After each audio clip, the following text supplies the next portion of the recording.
Sympathy by Paul Laurence Dunbar. I know what the cage bird feels.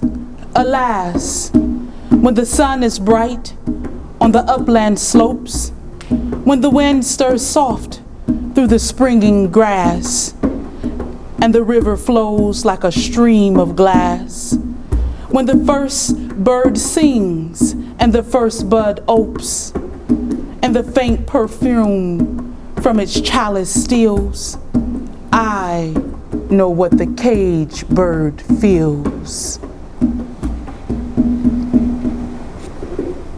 Hi, and welcome to the Arts Club. We are here at the Bassani Theater in the Dayton Metro Library. This is our final session of the creative process.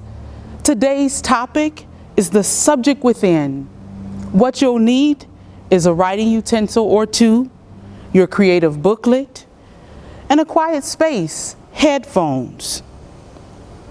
If you don't have a booklet, don't worry, you can stop by the library and you can pick one up or you can download it. Who is in the studio with me today? I am so excited to have an amazing percussionist, Joe Mo Falks. Thank you so much for being present. Thank you. I'm glad to have you here today. It is a joy. Leading our mindful meditation, we have Stivers graduate, Willie Hudson III. Thank you so much for being here with us, Will. We really appreciate it. You've been working on the subject within throughout their entire process here at the Arts Club. We're going to prepare to take a deeper dive into our creative patterns. But let's first do what we love most, or what I love most, something you've practiced over the past 3 sessions or class time that we've had together. You've strengthened your tool belt, your creative process. And I think this is a very cherished aspect of creating. You choosing to take a mindful moment. And I think if you would say to yourself, maybe I don't want to take a mindful moment per se in the way of meditating, because during, I think, our journaling session, we did share that there are several ways to take a mindful moment. And so if you choose not to journal, if you choose to just be present and mindful, you can look in your journal on page 7 and you can choose to doodle if you like. It is another way to de-stress and to let go of anxiety. And we breathe. Today I'm going to share with you a way I utilize mindfulness in everyday life. To do this, I utilize environmental awareness, conscious breathing, and mental awareness. These practices can be done whether you're out in nature, on a yoga mat, in your home, or in navigating everyday life. Environmental awareness is achieved when we acknowledge that we are one with our surroundings. By tapping into the well of abundance that unites all living things, by feeling everything around you, every sensation, every sound, every object, and every scent, you tap into the collective source of energy that connects you to all that is living. Feel that. Feel the connections all around you. Allow yourself to be still enough to realize that you are connected to the all just by your existence alone, your silent, peaceful existence. As we continue, I'd like to help you center yourself with a moment of conscious breathing. I'd like you to sit down and cross your legs and straighten your back as you see fit. We're going to inhale for 5 seconds, hold for 5, and exhale for 5, starting now.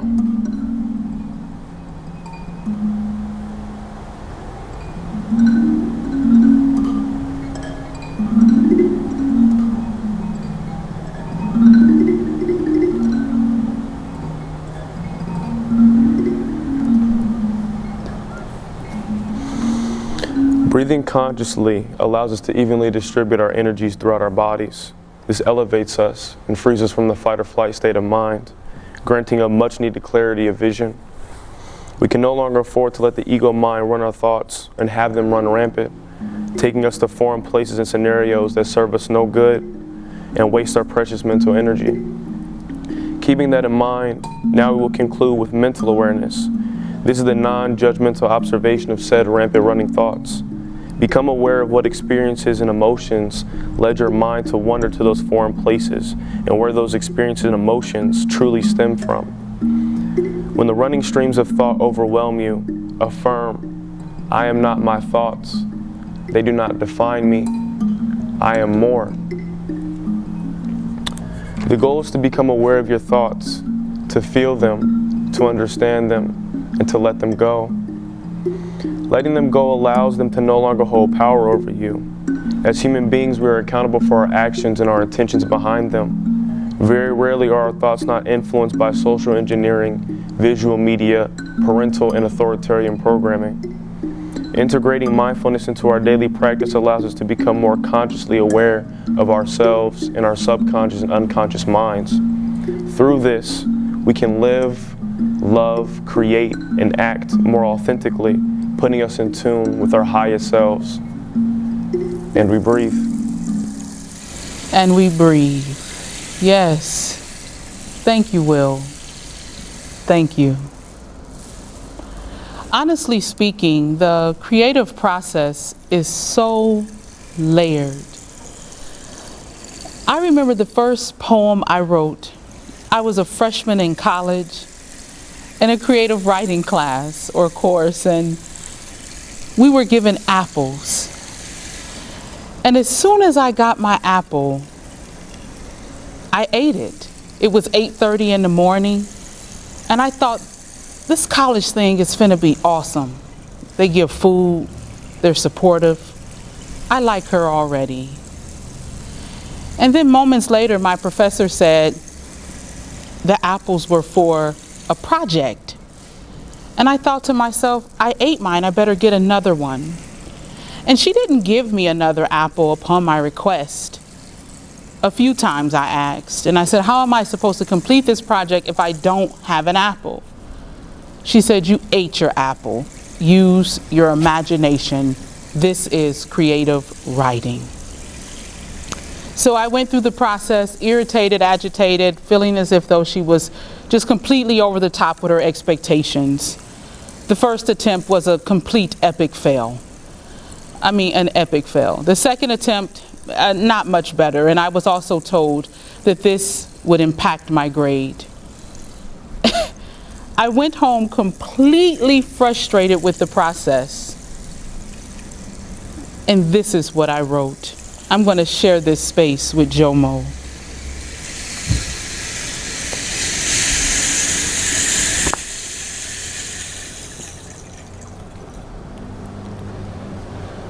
Ode to Apples by Sierra Leone, creative writing class. When I look at you, what do I see? I see a yellowish, lime greenish colored apple, leaning to the right like it missed its VA for the day. I see an apple that's been deprived of its right to fully ripe. An apple that's been abused, mistreated, and oppressed from the second it fell from the trees of Mother Nature. The apple rose from the tip of my fingers to the palm of my hand like toilet paper does off a roller. In some areas, it feels like a baby's bottom that's been wiped too much. In others, like a rock on the beach you can rub against your skin and would not scratch you. Moving the apple from hand to hand sounds like the echoes of someone playing racquetball. Beating the apple against the hollow table reminds me of my mother knocking on my bedroom door when I'm late for school.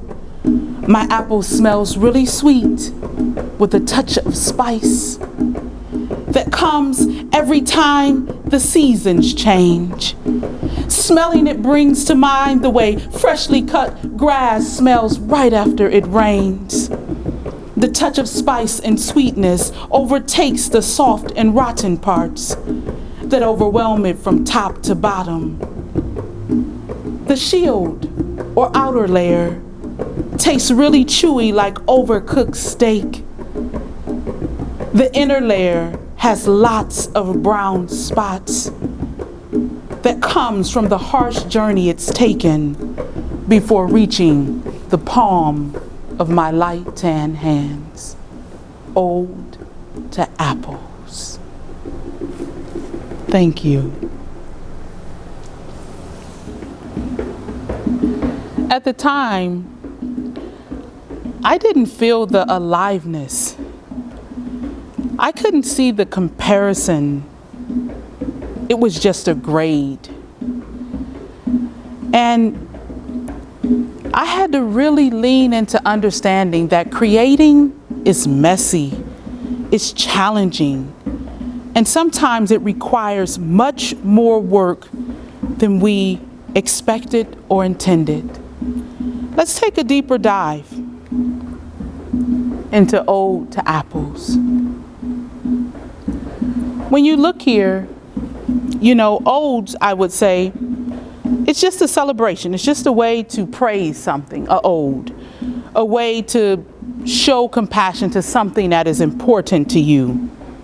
And so when you see Ode to Apples, or you see an ode to anything, or Neruda's Ode to Bees, or whatever, you're in a position then to realize that the person really has a feeling about what they're speaking about, and they care about it for one reason or another. And so the thing I want to talk about with my piece is the use of sensory. The use of sensory in this particular ode. At the top there, you see a little rhetorical questioning there. If you look down, what we're going to highlight mostly here is the symbolism, or the similes. But you do see symbolism here in this stanza, the second stanza. When I spoke about, I see an apple that's been deprived of its right to fully ripe, an apple that's been abused, mistreated, and oppressed. That is symbolism there for you. And it is just comparing one thing to another. And there's so much here in this poem, but as you look through it, you'll see so many similes going through the entire process. And this was my first poem. And I didn't see all of that in the beginning, but it was a journey. But what was there throughout the process? And it's not highlighted, it may be italicized, but you'll see feel, smell, taste. You'll see those five senses as you read through the poem in your booklet on page 24. And so now what I want you to do is to prepare to write a piece for you. And I'm going to walk you through that process quickly. We're going to use our five senses to create a free verse poem. And I mean, I want you to look at what pulls forth imagery for you. What is very descriptive? What is something inside of you that you are directly connected to and will give you permission to let your mind wander, to allow you to be creative? And the one thing that we have right now is time. And you have a great mindset, and you've already done a meditation or a little doodling, so you've done some releasing. So you're completely prepared for this experience. So what I'm going to have you do is to look at the subject within.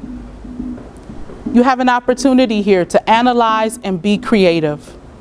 I want you to turn in your booklets, I think it's to page 12 if you do not have a space to write a list. But the way we're going to do this is that you're going to create different lists, and the list is going to be connected to one of your senses. And they're here, they were on the previous slide, I think. And with that list, and you can choose anything, a quote, an image, an animal, or a season like the fall. That's why you're on page 12, because if you want to use that as your topic, you can describe how the fall makes you feel.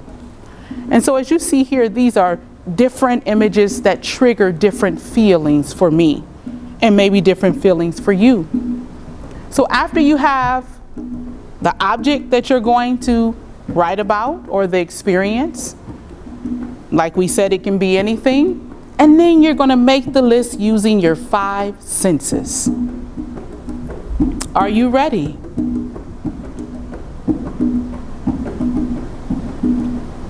We're going to give you just a few minutes. Start your list. You may not complete it here today in this session, but you'll have a head start. Just enjoy JOMO for a few more moments, and then we'll move forward.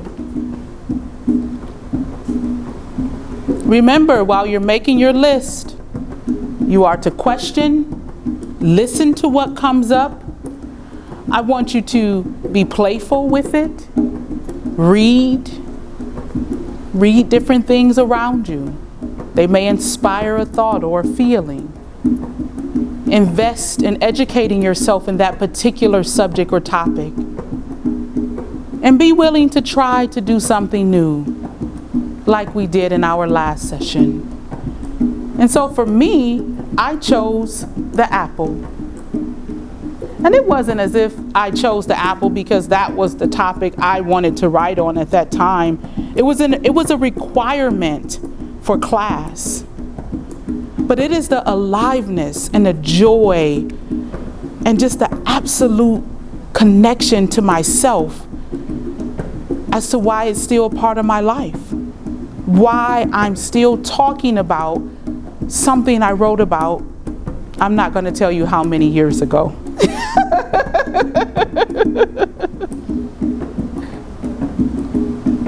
So if you don't have your list completed, it's just fine. If you have not picked your object, it's okay. Give it some thought, because as we talked about before, it may take time, and that is absolutely okay. Choose that object, make the list with your senses, and then from there, you can decide what type of free verse style poem you want to create. There's no particular set, rhythm, rhyme. It's up to you. It's completely up to you. But if you would like to take it, I gave you a few other things that you could think deeply about, things that I thought deeply about. This is me visiting the Shakespeare bookstore in Paris, and they told us don't take pictures, but I didn't know when I was going to get back. So I took one. And there are a few other really cool images as well. And these are things that inspired me to truly notice deeply. So you pick something in your life, in your world, that's going to do that for you. And if you want to take it to a deeper level of sensory, you can turn it into a shape poem. I did that with my Ode for Apples, a pattern poem. You write the poem in the shape of what you're describing. It gives you a deeper sense of sensory connection. And so you have a giraffe or a cat, or what's in your book, a tree. And so that is you creating your poetry. You have a sample there. You can utilize that, or you can use something else. It can be sports. It can be anything that you imagine. It's completely up to you. I thank you for joining us today for the subject within, as we journeyed through story, sensory, and shape poetry. I have truly enjoyed our time together. Dayton Metro Library, the Arts Club, was definitely an amazing time. Remember, your booklets are there to support you now and later. This is your process, and you took the time to expand and become. And you will continue. In some areas, you'll be a butterfly. In other areas, you'll be cocooning and becoming. But either way, keep creating, keep writing, and keep being you. Thank you. And thank you. And thank you.